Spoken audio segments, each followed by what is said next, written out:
Ce qui m'a dit, c'est que yo maman laissez kindoki. Yo lobi que yo ba tumsu zole ba kena boîte. Boîte ça ma bête. Eza ba tumsu ba tanga bien te na mboko yo, ba sa makambo bien te. Ba faux prophète, ba combien ebelé? Maman. Ba faux pasteur, ba combien ebelé? Mingi ba sa ba cause ya bano ba sa na ba balabala. Ya mwana gouverneur de la ville. L'année là ba église comme mutalali à la muki, a fomo l'église na yi. Kaka boye e ba mo kanga bana batu bandoki ko incriminer bana batu. Abonnez-vous, suivez et aimez. Chaîne YouTube ONG7, Babi ONG7, chaîne Yassika. ONG7 TV, ONG7 TV. Ah, bon, ma film est bien, ma gars bien, idée professionnelle, Chaîne du nouveau, pas comme des autres quoi, Balobi. Ah, on déplace ma cambouzali. Nous y voilà dans notre programme, très chers internautes. Merci d'être nombreux à nous suivre sur votre chaîne ONG7 TV pour votre tranche d'émission Les Affaires avec Anomalie d'abord. Eh bien, abonnez-vous. Naza mon côté, Naza Elongona Maman Mado Madova. Mère Mado, bonjour. Bonjour. Samoni. Ah, kitoko. Tongo mo etani mokola mo ekoki. Vraiment, tongo etani makambo ebele. Ah oui. Ah mais tongo kumsaka nzambe, ninga zo. Il faut kokumisa nzambe, il faut. Lo msusu zate à Paris eme. Eza penza ko kokumisa nzambe. Balobi ni pas na yo. Lelo tobeta lisolo ya les enfants avec anomalie d'abord.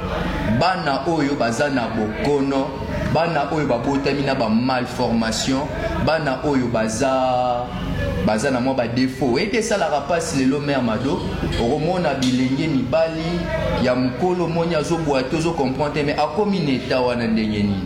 Est-ce que ba beta qui est-ce que zala kinini mais est-ce qu'on ndenge biso pe bato yo total la bande ko wana neto méprise akabango et ça il m'a coupé selon la moni ndeko moi so welela mutuka na pasi na ye bazo qui peut coûter pour transport eza pasi do ba fini na le colonel karayana zo benda ngo maleme les autres ça la pasi mingi nde biso ONG7 de se proposer ya kolobela ba œuvre ya bongo parce que bana wana n'est-ce pas baza bana lokola bana nyoso mama c'est ça bino boza ba mama boyebi pasi ndenge zala oui boyebi pasi anezala biso sala penza bien te comment on a bana ndenge bazo traumatiser bango na société net zo mitunelo mo mère Mado supposons ndengo zabwe oyoki mwana na yo ana zona sens moins inverse mwana na yo abundisi mwana moko aza avec anomalie au réagir ndenge non ça na eloko moko anormal donc ngai tant que maman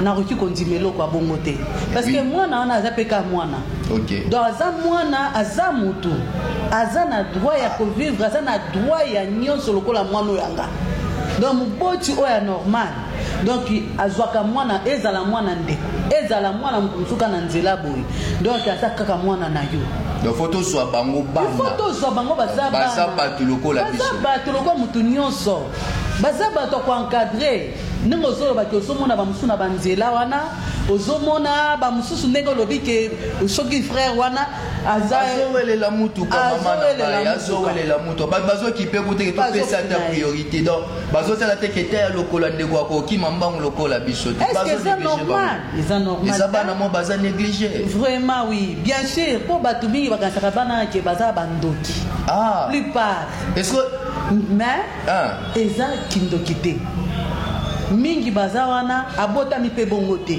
mususu a partir à ba traitement ba piqûre ba pesa à l'hôpital OK na moi à l'hôpital OK ba soigner tango ba okende kuna e komi tamba piqûre malformation ba ko pesa tonga wana e sali moi kovimba bokoma na ndaku ote foko masango te chaka likolo avec le temps on remarqué que douleur wana est provoqué moi na komi donc paralysé le colombo likamwa ba église yo mère Mado tu as changé sujet pas on a to changer sima donc moi na l'état il faut fongola miso bien c'est ça moi na bota mi bongo te mais na tonga azwani bongo supe ba bota mi bongo le mieux comme yo kindoki ya wapi munganga nde arate tonga na c'est ça kindoki te biso ba miso ba tanga bien te na mboko yo ba sa makambo bien te miso pesa erreur bonzo pesa nzoto mo erreur ça les déformer moi mais comme kindo ne ba église au penza faut batala ngo malamu To critiquer te to simbité. Biso so to sambela mais misusu le comme ya ba aventure et délai. Oh le vous êtes d'accord nanga quand même que ça la plupart na bande ba tindi bana ne le ba comme mal vie. Oui, ça parmi ba raison, penza ou ça pena clé. Ya bana mingi. Bano mingi tozu na banzelo tozo ramasser. Tozo encadrer bisika na masina bisika to encadrer bana.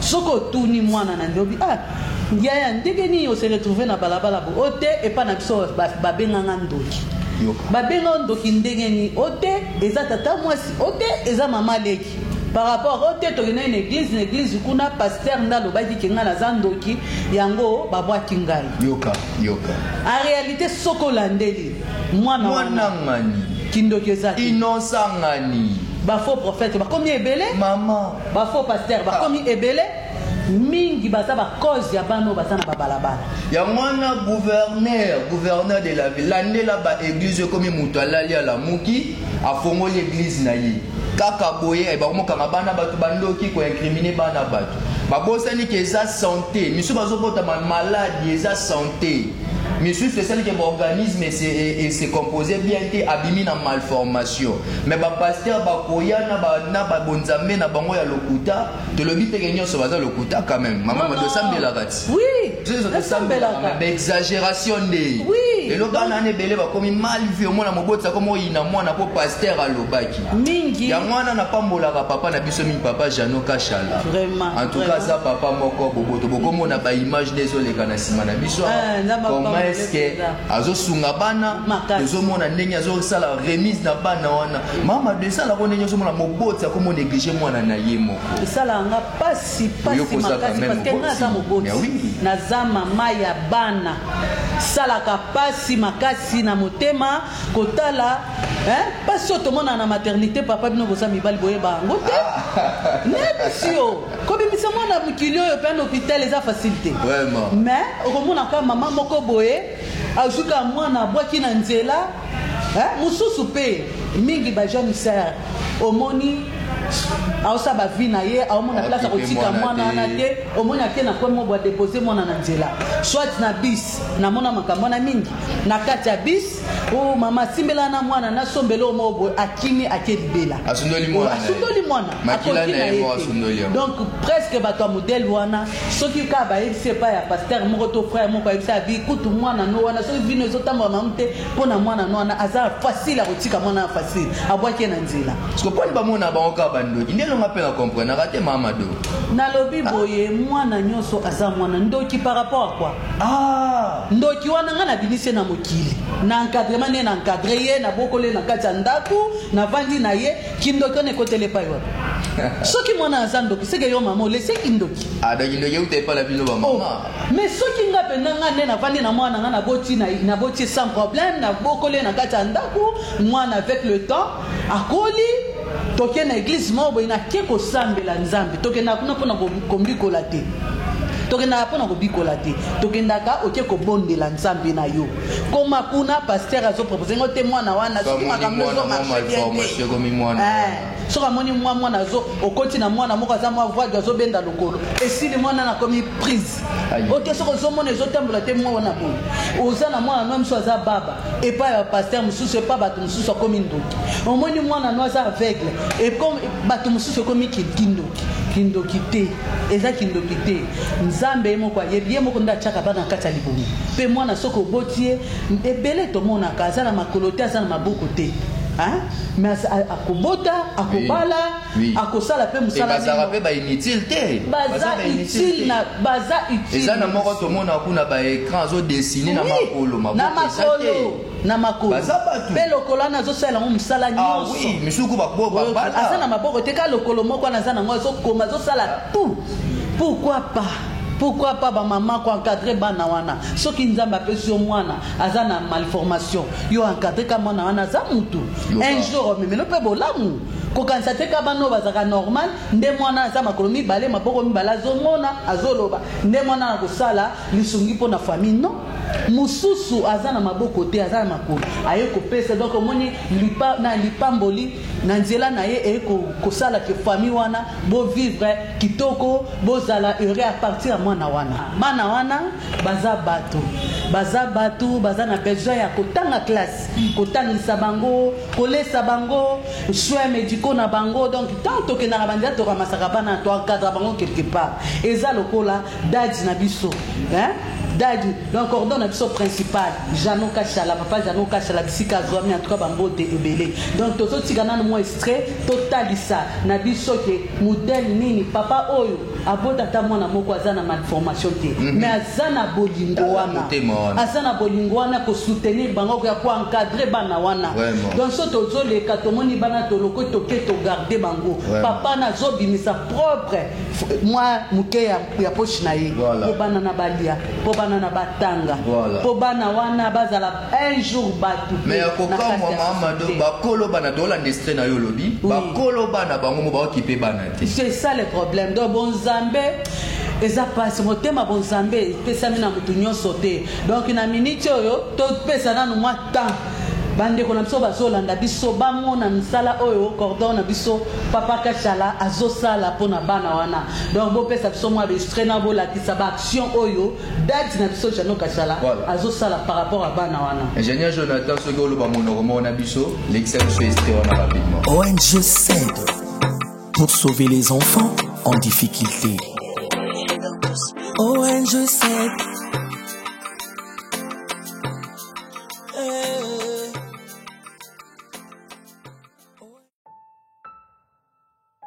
L'amour supporte, l'amour aide, l'amour aime. C'est ainsi nous vous supportons dans les combats de la vie. Nous vous aidons dans vos difficultés et nous vous aimons tel que vous êtes. Car notre travail consiste à sauver l'enfance à difficulté. Et très bientôt nous serons ensemble à Lubumbashi, à Mbuji-Mayi et au Bas-Congo. Nous sommes SAID. Nous sommes là pour sauver l'enfance à difficulté. Bon, quand ndenge tolobi na kanisi bomoni biso tomoni na télévision live tomoni action ndenge papa Jano Kachala ba liste na moko ekonani mama vraiment balobi loboko moko ekwa ko sokola longité mais maboko aboye batu loko bazana ba volonté lokola dadi Jano Kachala mama soki batu wana bazali ya kosimba loboko wana komimi balemisa te komi 5 boye ekozala bien makasi pona bana wana batu wana bazana posa ya ko vivre le quoi mutu nyonso hein papa eza bongo ya mwatsa tu interpeller Gentini Ngobila le gouverneur de la ville ba action ya malamu ya ko soutenir to boyi te bosungaka ba musicien mais ba bisika ya kolona ya malamu ya ngoyo ONG c'est des awana moi geste et ko sunga bomoni misala onde ko zo sala na effort propre na yi fond propre na yi moko zo sunga yi asunga bano azo sala en publicité te mais au moins azo sala na motema malamu on a ni te pino pe bo contribuer mama Denise maman Olive na to mono dernièrement yo no zo sala ba kanisa bano bazaka na beni te baza pe misuka na kinyao na bachangu baza na ba maluku baza partout to sunga bano to tsa œuvre to tsa loboko na œuvre o ya papa Jano afin que bana o bazala mala baza partout et d'ailleurs sikate baza na masina baza za katina o ya biso bisika to zo encadrer bana na kati ya ONG ya kuna loba olie ba pesa ka mbongo na bato baza dia na bambo ba musicien na baza na bambo bana ba condition mala bosunga ta bano yo le gouverneur de la ville où est la ville na yo Abed Achou papa tozoyo kakaka tozoyo arabe to mona les grands boss Abed Achou to mona bana bangwana kolinga ko sunga batu sunga banoyo ONG tozawana sunga biso to sunga banoyo bakisa na loboko muninga yo pe bakisa ekosa le sengomi mama mado na sola kina papa Jano na mère ko tourner quelques questions malgré za musika otonga pe to comprendre faire comprendre ba ndeko ba internaute na biso ba comprendre ba yeba ONG ngo sed e uti wapi ezani me banane we ba tumsu ba comprendre ka so to bimia to lo ba par centime mais par centimètre totali muninga azuli kanisi malamu ya kosunga na mwa moke na ye azo sunga bana Et tout côté yo kana makamnini papa Jano yemoko azoloba ndenge yemoko azo expliquer à partir à Canada sikazali to PCP bambote belé tolanda ndenge nini azo expliquer concernant vision ya organisation na ye tolanda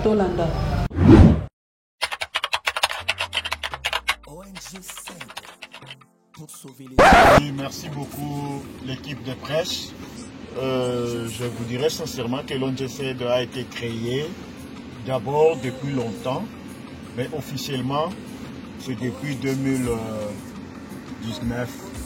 Donc aujourd'hui nous sommes vers le 2 ans. Donc, nous avons au moins 2 ans sur terrain de manière opérationnelle et organisationnelle.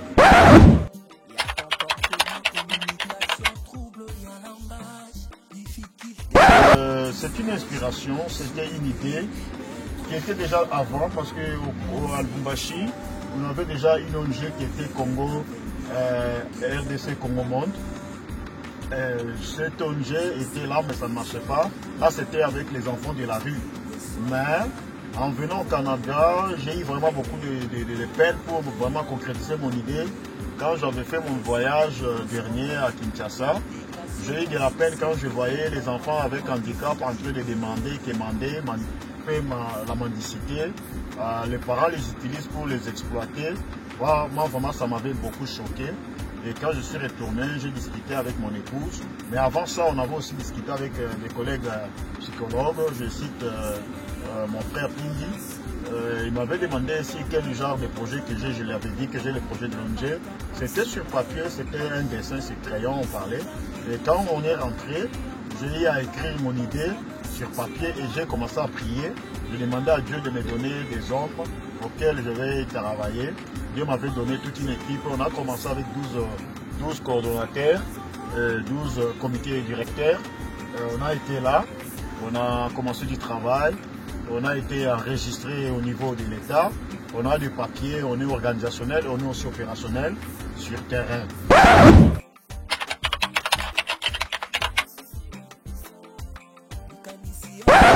Notre ONG est entrée pour apporter son aide auprès des enfants qui ont des anomalies.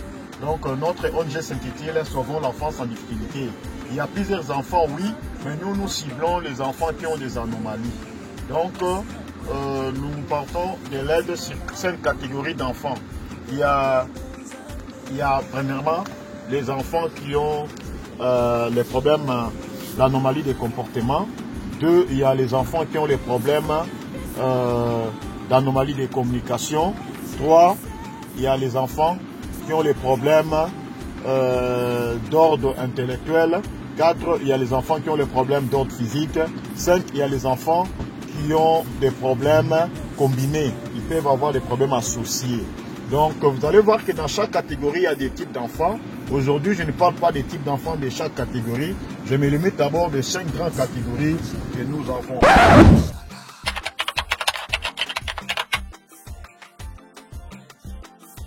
Notre ONG a une grande vision qui se résume par les contextes, les mots vie. Vie, c'est-à-dire, nous voulons valoriser, nous voulons intégrer et éduquer les enfants qui ont été stigmatisés, qui ont été rejetés, qui ont été négligés. Alors ces enfants, ils ont un faible estime de soi, ces enfants ont été taxés de sorciers, et voilà pourquoi nous avons décidé de travailler dans cette optique-là. Notre ONG n'est pas seulement sociale, notre ONG va aussi au point de vue économique pour apporter de l'emploi. Nous avons un personnel qui sont payés régulièrement. Nous avons aussi des projets sur YouTube. Nous avons une équipe de la presse qui sont aussi payés, une équipe de presse écrite. Donc vous voyez déjà que l'ONG n'a pas seulement regardé les problèmes qu'il veut résoudre, les problèmes des enfants ayant des anomalies, mais il a déjà donné du travail à certaines personnes qui ont des familles, qui ont des enfants. L'ONG s'aide aussi à des projets futurs. Par exemple, créer une école d'enseignement personnalisé. Par exemple, avoir des centres de santé, des centres hospitaliers, pourquoi pas avoir des centres de formation.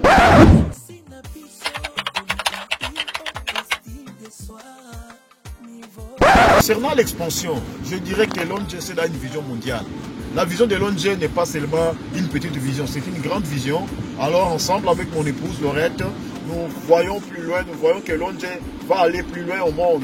Jusque-là, nous sommes au Canada, ça a commencé au Canada, nous descendons à Kinshasa, au Congo, là où je suis né, ça va aller à Lubumbashi, ça va aller au Bas-Congo, au Mbujimaï, ça va descendre dans toutes les provinces. Et aussi, nous sommes dans des... pour parler avec les amis de l'Angola, l'ONG c'est déjà en Angola, mais comme il y a du Covid, nous attendons que les conditions soient améliorées. Vous allez voir que l'ONG va aller même en Afrique d'ici, partout ailleurs. Donc sinon, nous avons la vision qui est internationale.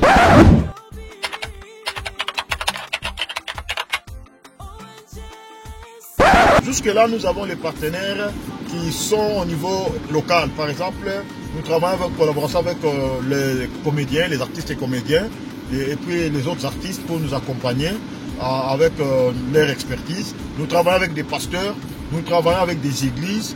Nous pensons aussi compter à travailler avec de grandes organisations comme UNICEF, comme PNUD, comme des grands donateurs. Il y en a une grande liste, je ne peux pas citer la liste ici. On a des partenaires, nous sommes dans les pourparlers. Or, l'ONG fonctionne avec des projets.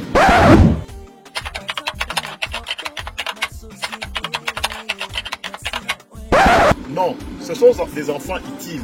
Ces enfants-là sont uniques en leur genre. Ce ne sont pas des enfants sorciers. Ce sont des enfants qu'on a seulement traumatisés.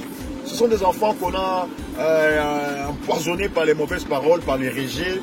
Alors ces enfants-là, nous devons vraiment les respecter. Voilà pourquoi je vais aborder à propos des perceptions. Comment chaque papa, chaque maman qui a un enfant et a une anomalie doit percevoir son enfant. Il doit avoir une bonne perception positive de son propre enfant. Si toi-même tu considères ton enfant avec une bonne perception positive, sache que les autres vont les percevoir aussi positivement. Donc nous, l'ONG, nous valorisons, nous faisons la promotion de ces enfants-là. Pendant le Covid, nous les avons apporté du soutien. Ceux qui manquaient des sacs pour l'école, on les a donné des fournitures scolaires. Ceux qui ont des problèmes de béquilles, on a donné des béquilles. Ceux qui ont des problèmes d'audition, on a essayé de donner des solutions. Mais nous, en tant qu'ONG, nous visons 5 grands résultats. Quels sont nos 5 grands résultats que nous visons quand nous travaillons comme ça? Nous visons d'abord, 1, de rehausser l'estime de soi de ces enfants-là. 2, nous voulons également augmenter leur capacité communicationnelle. Nous voulons aussi accroître leur capacité d'autonomie. Nous voulons aussi que ces enfants-là puissent être intégrés socialement, mentalement et intégrés dans la société, dans leur famille. Nous voulons aussi que ces enfants-là réussissent dans leur processus scolaire. Nous avons des exemples. Nous avons par exemple des grands hommes de Dieu qui ont des problèmes d'anomalie. Ça n'a pas empêché qu'ils s'arrêtent là. Ils sont des grands messieurs. Nous avons même un autre papa qui est décédé déjà, qui avait une grande institution où on formait des grands cadres de ces pays. Il avait des handicaps. Il avait un handicap, mais ça n'a pas empêché que ces papas-là puissent, disons, sortir du coquille. Donc nous avons beaucoup d'exemples, de modèles que nous travaillons en partenariat pour aider nos enfants à prendre la référence. Donc nous vous dirons que ce n'est pas une tâche facile. Notre ONG va contribuer, pas seulement auprès de l'enfant qui est de l'anomalie, il va contribuer dans la vision du chef de l'État, il va apporter son aide au niveau de son expertise, au niveau des approches par exemple. L'approche que nous utilisons quand on reçoit un enfant qui a un problème, nous voulons d'abord identifier l'enfant, nous voulons documenter son problème et nous voulons également solutionner sa situation. Donc on ne peut pas tout dire à la télé, mais nous avons quand même un bon processus avec des bonnes approches. Par exemple l'approche cognitivo-comportementale, par exemple l'approche humaniste, par exemple d'autres approches que je n'ai pas pu citer ici. En tout cas on les utilise pour le bien-être de notre enfant. Donc l'ONG est opérationnel, nous sommes reconnus officiellement, nous avons la personnalité juridique, nous avons tous les documents possibles, nous avons un bureau, nous avons un siège et nous sommes fonctionnels. Nous avons notre chaîne télévision qui nous aide aussi avec les éléments pour aller à notre vision. Vraiment, je vous remercie. J'espère que j'ai fait de mon mieux pour synthétiser toutes les questions possibles pour sauver les enfants en difficulté. Donc, en résumé, je vous dis merci pour tout ce que vous avez fait. Merci. Voilà, très chers internautes, nous sommes de retour. Je vais encore vous rappeler, abonnez-vous massivement pour que vous ayez toujours na ONG7 TV. Bisika balobi makamba boende sali. Bisiko wapi tozo informer pe tozo like sabatu makamba mutuya okoki ko sala na mbongo na yo. Makamba mona place okenda ba boîte eza mabete ko se divertir. Mais bisika mala on peut ya ko sala mbongo yango. Mama Mado, oki papa jano ndenga lobi na sepe na makamba lobi alobi na kati wana ke que vision na ye eza ke bana wana ba mimona te ke baza pamba. C'est ça. Ko baza bana pamba te baza bandokite baza utile na société. C'est ça. Ye azui risque ya ko investir na bana wana. En tout cas bato bokolo bana bangoni. Vraiment bato boye nsambe fa ba sakebele. Vraiment. Po balobi ke loboko epesa ke kakate. Vraiment. Donc nsambe il faut abakisa font la porte mususu. Vraiment. Po kozana volonté boye epesa mina mutu nyonso te. Ozo ma volonté dadi chano ka chalaza nango. Non epesa na mutu nyonso te. Ndenge yo lobi ke yo bato mususu le bage na boîte za mabete. Non, boîte za mabete. Okende resto za mabete. Yango tre go pexate engelo basoki yo ke na restaurant na famille na yo. Engelo ba ke kotonga ndako te. Non, kotonga. Mais entre nous Mamadou, et qu'il te ligne ambiance makasi. Oui, c'est toujours ça appelle l'essentiel, donner ba l'essentiel ya moyo. Oyo kitene balobi ke kineza mboka elengi. Eza mboka bana bana. Bana kola za la gâté. Ba kitene bilengi bana. Biso nyo sera bana na bana. Dès to tambo sera bongo. Et dès to bana on peut to kibe bango ti. Ko biso nyo so bana. Oui, yango tozo senga soutien. Sika ba boti ba vandi na bandako. Bango ba moni ba action modèle nini tozo saila ngona kati ya ONG na biso. Donc il sungi na bango pe kozala bien. Bisika momi Denise Azali, bisika mama Denise Azali azomona bana wana. Bisika mama ni mama Olive Lembe, bisika Azali azomona. Donc il sungi na bango pe soki ba yeko sunga bana ne kozala bien makasi parce que ba soins médicaux na bango ndezomoni sa biso. On est gouvernement mboka na biso ki ba bango te hein. Bon, ba ki pakate. Na yoka ministre na bango Azali mais est-ce qu'elle andela ka bango? Des problèmes. Est-ce qu'il parle bano bazana anomalie? Les enfants avec anomalie. Tolobaka les enfants d'abord. Bon les enfants avec anomalie. Bon de ça bango à côté pour nani. Basa batu. Basa bazo finga bango tala ye kisimbi tout ça. OK baba bosa na ya eza défaut moi na bote na linga ye bongo. Ye talingaki yango. Mama. Ye lukaki yango te. Ye baboti kaka boye sibitima kutana na likamba ndengi wana ko sala. Siko biso ku ba papa moi bien. Po biso ku tuto ki barate mais bino ba mama nde bo finga kabana wana nyonso mama do. Mama mado. Biso ba papa mama oyo ba finga kabana. Balobi ke mama o muboti il faut dara ma langage ya bien na monoko na yo. Balobi ke monoko na biso kaka yango nde lokaka biso yango nde pe pambola ka biso. Mama oyo ya solo.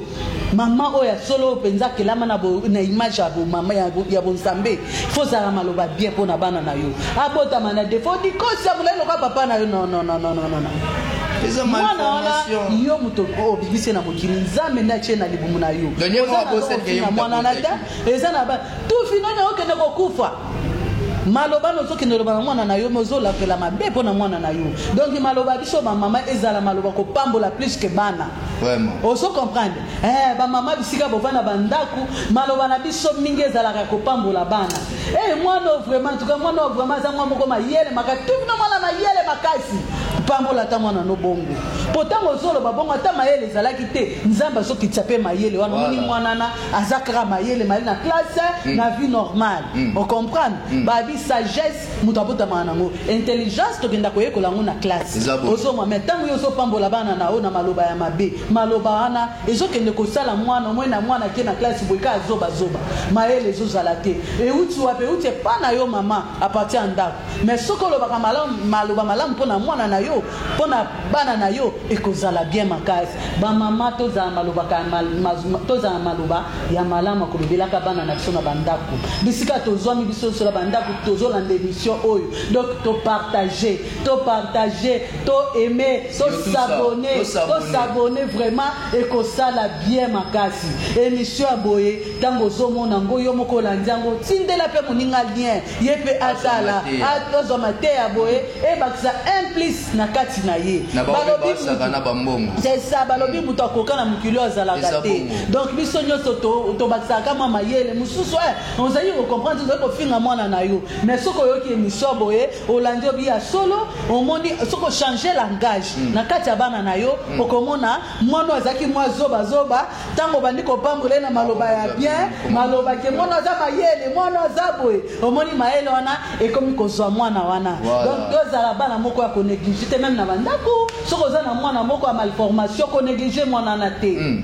soutenir mwana wana eza penza venir no ya lobby sans le savoir tika bato mokili baseka tika bato mokili batonga bachola yo za problème te yo talela kaka oyo mokeli na nyoso akosala quelque chose kaka na mwana wana o bazo ba ke voix wana akwa ko bikisa bana no nyoso bota normal donc mon Dieu eza très compliqué hein mokili eza compliqué makasi papa Glory eza bongo maman et puis nakolo ba amebi tozolo bangana za dia emporter vraiment mono zo teya ba mama ba teyi binoa bazo teya boyo ka mère mado zo teya ba mama ba yaya tozo beta c'était ONG c'est tozo beta c'était to sunga bana na biso bakola lokola bana nyonso sombela elamba ya malamu eza mabete mama mado teyi ngakuna lobi amenaye lo fanda nga mama ko oteyi penza malamu voilà ça na besoin ala telamba ya kitoko ezate ke mwana la ta kabia soka zoke l'église non même nanda kuboy mwana za na droit sokoli mai na ye sokola mwana no mai na tongo zomo e kilote ya propre wana lati saye oche ma poudre ne avant di peseti ya mwana ezate kala na tongo na mbala moko zoka ka ti pesa mwana na brosser mon côté na sokoli te non biso ko tati ya pesiete azo kipe mwana ngote po azo ko na sonia ko bimana ye biso tazo bomba na salon osoka soni bosoki yo ngai mutu na boti mwana na zoka soni pona obimana nanya ko bimana mwana bon nanya ko sala ke mwana na zala propre po watalibanda badula mwana na mais sanga moko mama te bonenge asalelite na forme na ye non forme ana sanga na pesi ya ngota ezali papa na ya pesi forme ona te nzambe moko ayebi pourquoi botami bongo nzambe moko ayebi hein tala na lelo total bato ebele eza neti bafrère na biso Patrice to pesi mbote azali dadi Patrice bambote koza na tourné papa Thierry ayebisenga koza na tourné naozela retourne tokoyamba ye mpe ye mpe fois ya kopase message fort papa Patrice relation de invitation tokozela mpe toyamona plateau na biso ya les enfants avec anomalie d'abord tala nanu papa lelo oyo donc na kati ya ndako na ye na kati ya libota na ye babika na nsima papa te babika mais soki mama na ye amonaki ke non mwana oluka na boti ebona bwaka to na négligé est-ce que papa na ngaka azala modèle azali non mais maman na ye encadraki ye kitoko azwi soin na ye bien atangisi ye baklasse na ye et puis azolakise azosunga ye kolese kitoko akoli lelo ye wana aza motu munene na kati na mboka ya biso et puis partout na monde ayebani ozongo pona koyeba ke bana wana baza bandoki te banana bazalaka bandoki te bri bandoki bazalaka mais plupart baza bandoki te baza bandoki te eza kaka pasi ya mokili oyo nde esali mama soki amoni ke soni wana bamama mosusu na soni wana abwaki mwana na nini na nzela to abwaki na kwe moko boye na fulu donc mwana ndenge wana mama soki oza na mwana ndenge wana kati ya ndako na yo benga biso nakanisi na sa clavier okomona numero na biso benga biso toya na kati na famille na biso mpona korécupere mwana na tokende kobombe bisika bandeko na ye bazali mpe baoyo nyonso balingi kosoutenir ONG 7 mpe balingi balandela bamouvement na biso de près adresse eza juste wana na se okoki kosabone na chaîne na biso ONG 7 TV ofongoli navigateur no okoti na YouTube na yo otape ONG 7 TV ekobimela yo wana osabone et puis oaimer opartager bémission oyo tozolobela sur les enfants mère Mado entre autres on peut kokoma na suka en tout cas oteyi ngai vraiment soki nga kutu papa na teyami ebongo bamamo balandi biso en tout cas nga na comprendre ke bano baza inutile te il faut tozwaka soin na bango malamu oui bana baza bato normal na kati ya société oui baza bana moko akonéglige te bisika bozwami na bandako soki bomoni émission oyo bozangisa te kobenga biso so boza na bana modèle wana ki aza aveugle aza mwana moko azoloba te mwa baba to aza infirme to yo benga biso na esika yo sundola ye okangele na chambre moko bo azalaka isolé non nzambe atindi Moïse moko ya motema malamu moko dadi Janoka Shala aza wana na équipe de mobimba tozali awa mpona koencadre bana wana toencadra bango balalaka kitoko il faut kolesa bana wana totangisaka mpe bango baklasse basoin médicaux na bango surtout elanga oyo bana na bazobela mwa mingi yango tolobi ke soutien na bino ekozala malamu mingi koleka soki bobatisi biso loboko vraiment bo soutenir Daddy Januka Shala azalaka loboko moko te ezala mibale misato vraiment nzamba lola akozanga kopambola bino te bisika bozali vraiment tolingi bino makasi bisika bozomi na bandaku bozwa ba numéro na biso ya telefone eza na se ya clavier wana bobenga biso pona ba soutien na bino bobenga biso pona koya kozwa bana wana bisika bokomona bango to boyebi famille moko boye ba négligeaka mwana moko wa modèle wana bobenga biso to ko récupérer mwana na to encadrer ye bisika bandeko ne bazali na masina. Voilà, chers internautes, c'est par ici que prend fin notre tranche d'émission Les Affaires vers Anomalie d'abord. Les a qui présenté Nangaï, Monsieur Glory et na maman Mado, pendant ma belle mère Mado. Donc s'abonner, d'ailleurs, on l'a retrouvé sous maman Mado dans l'émission, Monsieur Fidéo. S'abonner à la chaîne Nabiso. Abonnez-vous massivement. Abonnez-vous et suivez-nous de près. Beaucoup à la dessus et dans votre programme. Et très bientôt, ma surprise est Zoya. C'est ça, ma surprise est Zoya. Azapé na makusa, ma cuisine presque parfaite. Ok. Nous sommes kamba kaka na Mado va au boso mon aliboso. Na bien, maman. Écran na bino oui. Moi, ma bangeza. Ma bangeza. Rapidement, quelques minutes. Merci papa. Rodolphe Chambala d'ici Kazami na Maroc bambote na ebele nzambalola abatela ye. Ya Chantal Mushinga bambote ebele na kati ya Belgique. En tout cas bambote na bino ebele d'ici Kabozwami. Papa Denis d'ici Kazami na kati ya France. Bambote ebele nzambalola asunga bino. Nzambalola asunga bino na ba soutien na bino na ba encouragement na bino. Bo s'abonner, bo partager vidéo oyo nzambalola akomona bino. Ndonyo si sanya soyo moko. Na tikeli.